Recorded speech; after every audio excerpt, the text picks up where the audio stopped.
Welcome back. I hope you enjoyed the first two videos in this free training video series.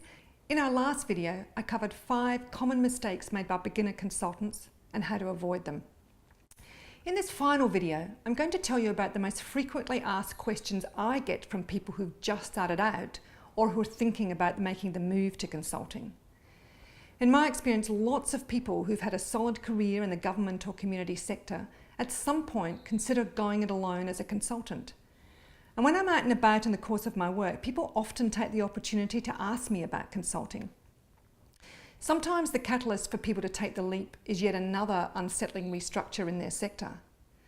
Sometimes they've been offered voluntary redundancy as part of the recent downsizing of the public sector and are seriously thinking about taking it, but they're not ready to give up work yet. They still feel they have a lot to offer, so consulting feels like a good option.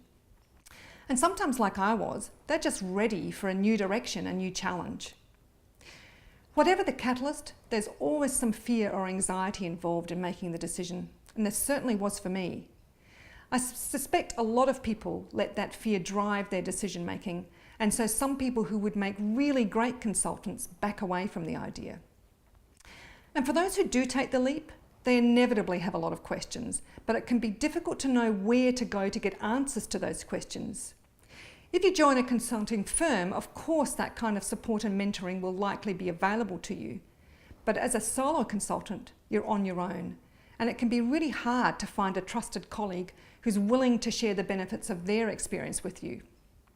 So in this video, I'm going to take you through the most common questions I get asked by people who have just started out in consulting or who are thinking about making the move.